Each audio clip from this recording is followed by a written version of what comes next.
लोग क्या हाल चाल है। नमस्ते, सत श्री अकाल। और बड़े गर्व की बात है कि ज्योति जी हमारे साथ हैं, जिन्होंने सेकंड मॉड्यूल में अफलातून तरीके से भैया एग्जाम पास की है। अफलातून मैं क्यों कह रहा हूं, क्योंकि आप एक बार रिजल्ट देखिए।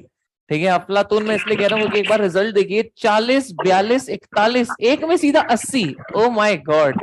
मतलब यार, मतलब सच में मैं बोलूंगा कि ऐसे रिजल्ट बहुत कम देखने मिलते हैं कि 40 भी है, 41 भी है, 42 भी है, और एक में सीधा ठोका जोरदार सिक्सर भाई साहब, 80 सीधा। मतलब हाँ, एक सब्जेक्ट की वजह से सारे सब्जेक्ट निकल गए। मतलब ये तो ऐसा हो गया कि भाई साहब ईबीसीएल पढ़ा, बाकी सब्जेक्ट को तो इससे पास होने के लिए 40 कर लिया, और एक सब्जेक्ट में ला लिए भाई साहब 80। माय गॉड यार, ज्योति बहुत सारी बातें करनी रहेगी आपसे। आई थिंक सबसे पहले तो ये बताओ कि ईबीसीएल में आपके 80 नंबर है। सबसे पहले ईबीसीएल की क्या थी आपकी स्ट्रेटेजी पढ़ने की?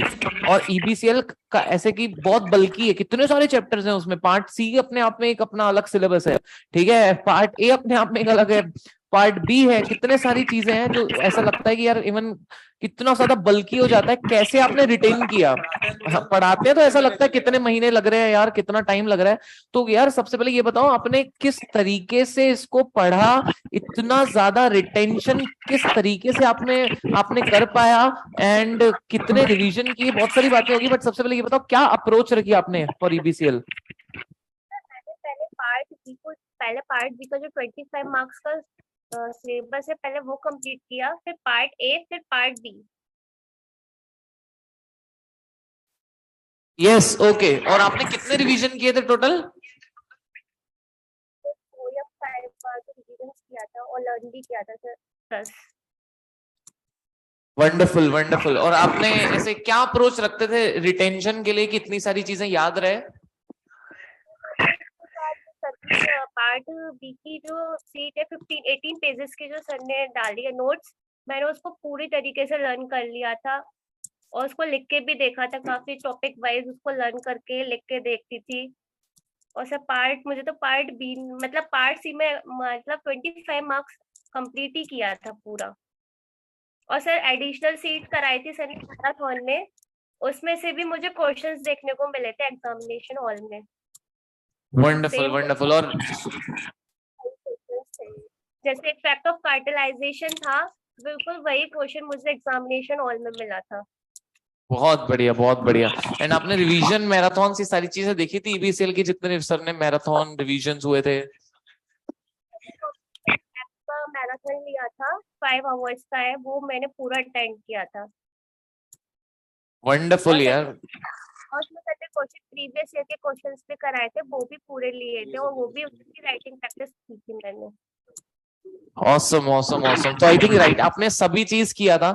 सो आपने सबसे पहले क्लास से कंसेप्ट समझा, देन कंसेप्चुअल क्लैरिटी लाई, देन उसके बाद में रिविजन्स किए, जो एक सही अप्रोच होती है, जो कि हमेशा हम कहते हैं पहले कंसेप्चुअल क्लैरिटी आ जाए क्लासेस से, उसके बाद में हम लोग कंसेप्चुअल क्लैरिटी लाने के बाद में उसके revision revision revision and multiple revision हो तो लर्न हो ही जाता है और रिटेन हो ही जाती है चीजें। एंड भैया बहुत ही बढ़िया रिजल्ट है। यस अब्बट सर बताइए। सबसे पहले यार ज्योति जी मैंने कॉन्ग्रेचुलेशन, क्योंकि अभी तक का सर, अभी तक जितने भी रिजल्ट हमारे पास आए हैं, आई थिंक सो अभी तक का हाईएस्ट है, और माइट भी ये ऑल इंडिया हाईएस्ट भी हो सकता है। हम क्लेम नहीं कर रहे, लेकिन माइट भी ये ऑल इंडिया हाईएस्ट भी हो सकता है ज्योति जी। तो सबसे पहले बहुत बहुत बधाई आपको। एंड यार मेरे को सबसे पहला क्वेश्चन ये है कि आपने ईपीसीएल पढ़ा किससे? सेल्फ प्रमोशन भी जरूरी है ना सर? आपने जो गाइडेंस दी थी, आपकी क्लासेस, आपके रिवीजन लेक्चर्स, सब उसी की वजह से सर। चलिए, मतलब आपका ना रिजल्ट देख के एक फीलिंग आ रही है कि समझो एक बॉल, मतलब एक ओवर में 6 रन चाहिए थे, 5 बॉल आपने डॉट खेली है, लेकिन लास्ट बॉल में आपने 6 मार दिए। मतलब इतना सुपर। मतलब ये बहुत सही बताया मोदी सर ने कि बहुत रेयर होता है यार कि 40 में मार के, लेकिन एक सब्जेक्ट में 80। तो मतलब कहीं ना कहीं हम बच्चों को ये भी कहना चाहेंगे यार कि अगर आपके 1 या 2 सब्जेक्ट स्ट्रॉन्ग है, जिसमें आप एग्जामिनेशन 70s में अगर मार्क्स स्कोर करते हो या 80s में आप मार्क्स स्कोर करते हो ना, तो अगर आपका एक आधा सब्जेक्ट वीक भी है ना, ऐसा इसका मतलब ये नहीं है कि 40 की प्रिपरेशन करनी है, लेकिन अगर आपका कोई एक आधा सब्जेक्ट वीक भी रह जाता है ना, तो वहां पे सेट ऑफ हो जाता है। जैसे सर अपने प्रोफेशनल की भी एक स्टूडेंट थी निधि करके, उसने तीनों ग्रुप साथ में दिए थे प्रोफेशनल के, एंड फर्स्ट ग्रुप में she scored I think so 176, 150 चाहिए थे, 16 मार्क ज्यादा है, और सेकंड ग्रुप में 134, 16 मार्क कम आए, तो सेट ऑफ होके तीनों के तीनों ग्रुप निकल गए। तो कहीं ना कहीं मतलब कहने का मतलब यही है कि अगर आप कुछ सब्जेक्ट में अच्छे स्कोर करते हो तो ओवरऑल पासिंग आपका आसान हो जाता है। तो एक बहुत इंपॉर्टेंट क्वेश्चन, एक बहुत ही ज्यादा इंपॉर्टेंट क्वेश्चन। पहला क्वेश्चन तो ये है कि आपने कितने रिवीजन करे थे, और दूसरा क्वेश्चन मेरा आपसे ये है कि आपने पेपर कितने मार्क्स का अटेंड किया था। मतलब जब आप पेपर लिख रहे थे तो आपके दिमाग में पहले से ये था कि भैया मुझे पेपर इतने मार्क्स का अटेंड करना है। ये जरा बच्चों को बताइए, गाइड करिए। पहले तो पूरा पेपर अटेंड किया था, पूरा 100 मार्क्स का कंप्लीट करके आई थी मैं एग्जामिनेशन हॉल में। और सर पहले मैंने पार्ट बी करा था, 25 मार्क्स का जो कंपटीशन एक्ट है, फिर उसके बाद पार्ट ए, फिर part B. Sir part B में केस लॉ काफी ज्यादा आए थे, तो आपने जो बताया था पहले केस लॉ लिखना, फिर प्रोविजन लिखना, फिर उसका कंक्लूजन लिखना, मैंने वही करा था सारे केस लॉज में, यही सर करा था। और बेटा आपने मतलब रिविजन जो है कितना रिविजन आपका यूपीएससी का हो गया था? मैंने पूरा ही मतलब सभी चैप्टर्स किए थे, ये नहीं कोई किसी को भी छोड़ा हो, और 4 या 5 टाइम्स तो मैंने रिवीजन किया था, और प्लस उसके साथ लर्न भी किया था सर मैंने। क्या बात है।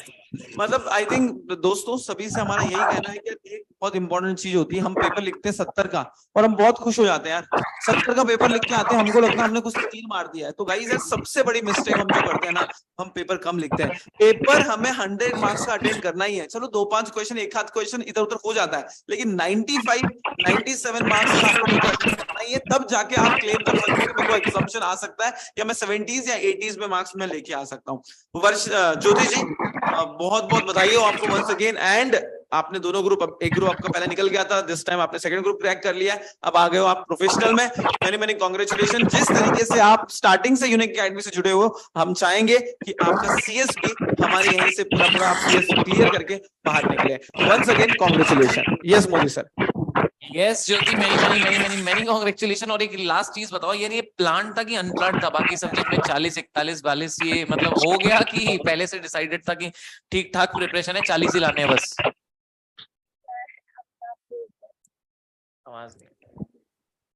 और सर आपने जो पार्ट बी का लिया था ना मैराथन, तो आपने केस लो कराए थे, अभी मैराथन रिसेंट कराए थे आपने मैराथन, जैसे जो पार्ट बी में हमारे स्पेसिफिक रिलीफ एक्ट है, पार्टनरशिप एक्ट है, इसके जो आपने केस लो कराए थे मैंने वही करे थे सर आपके मैराथन वाले।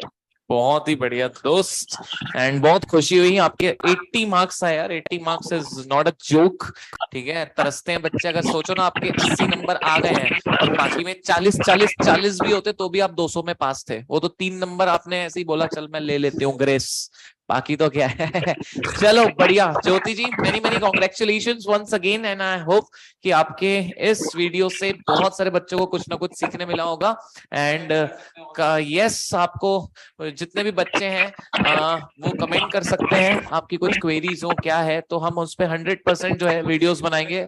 और यस ऑब्वियसली ज्योति से रिक्वेस्ट करेंगे कि एक पेपर एक आरटीआई से आप मंगाओ, तो बच्चों को जो है बहुत कुछ उससे सीखने मिलेगा। Yes, thank you so much Jyoti, wish you all the best for CS professional.